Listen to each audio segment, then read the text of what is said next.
Hello, it is I, Mrbeast! from Ohio. Today I will teach you about atomic structure. Please pay attention or I will kill you. Let's begin. So guys, this is how sodium looks like on the periodic table. The number on top is the proton number. Usually protons and electrons have the same number. In this case, the proton number for sodium is 11, which means that a typical sodium atom has 11 protons and electrons. The bottom number is the nucleon number. It is also the sum of the number of protons and neutrons. To find the number of neutrons, we minus the nucleon number from the proton number. So in this case, sodium's nucleon number is 23, while its proton number is 11. Thus, we do 23 minus 11 to get 12, which is the number of neutrons sodium has.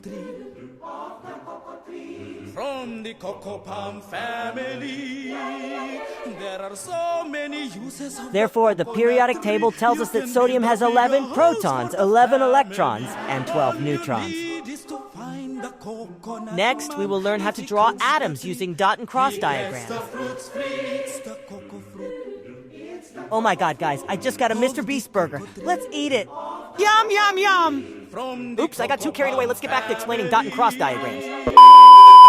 To draw the dot and cross diagram, first write the symbol of the element and draw a circle around it. That is your electron shell. The first electron shell can only have 2 electrons, but from the second onward, there can be 8 electrons in each shell. Represent the electrons on the shells with an X. In the future, when you draw atoms of different elements, you will need to use different symbols to represent the electrons. Sodium has 11 electrons, so draw 2 electron shells in the first shell, 8 in the second one, and 1 more in the third shell. From this, the electronic configuration of sodium will be 2, 8, 1. And that is it. I hope you have learned a lot about atomic structure. Next time, I will teach you my favorite topic, ionic bonding. Hello, it is I, Mrbeast! from Ohio. Today, I will be teaching you about ionic bonding. Please pay attention or I will kill you. Let's begin. Okay, so previously in atomic structure, we learned that metal atoms lose electrons to become positive ions with stable electronic configuration. Here is a sodium ion as an example. We also learned that nonmetal atoms gain electrons to become negative ions. Here is a chlorine ion as an example. But wait, where did these electrons go to and come from? The answer is, they go to each other. The electron lost by the sodium atom to form the sodium ion is gained by the chlorine atom to become a chlorine ion. This results in ionic bonds, which are strong electrostatic forces of attraction between the positive ion and the negative ion. An ionic compound is formed. In this case, the ionic compound will be known as sodium chloride. It can be represented using dot and cross diagrams too. Like this, the chemical formula of sodium chloride is NaCl. Now, I will teach you about the chemical formula of ionic compound. The chemical formula shows the number of atoms and type of elements in a compound. To derive the chemical formula of an ionic compound, we must first identify the charges of various ions. This is an example. The positive metal ion, X, has a charge of +1, while the negative nonmetal ion, Y, has a charge of -1. We will combine them to form the chemical formula, XY. Now, I know you guys are very lazy, and you don't want to draw the dot and cross diagrams all the time just to find the charges of the elements. But luckily for you, there's an easier way to find the charges of any element using the epic periodic table.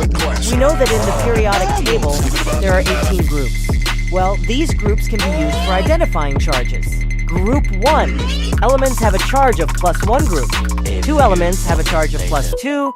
Group 13 elements have a charge of +3. Group 14 elements have no charges. 15 elements have a charge of -3. Group 16 elements have a charge of -2. Group 17 elements have a charge of -1. Group 18 elements are noble gases. They already have a stable electronic configuration. They're actually like gods of the periodic table. Good job! You have learned how to draw ionic compounds using dot and cross diagrams. And you have learned how to identify charges to get the chemical formula of ionic compounds. Well done! Here is a legendary, epic, delicious, cool Mrbeast burger as a reward!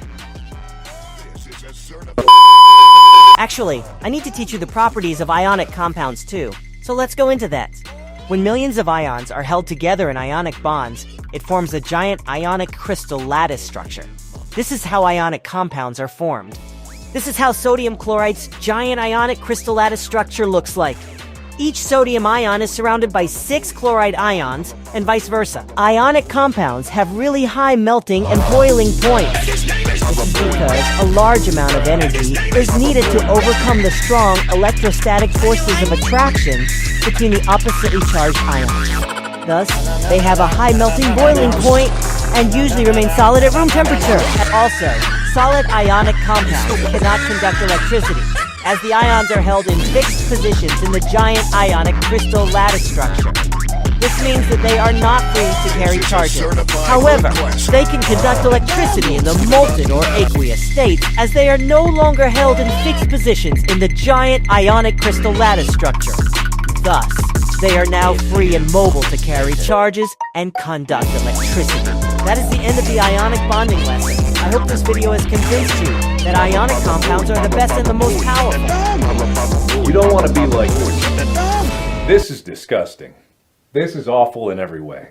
If I could kill it, I would. But I legally can't.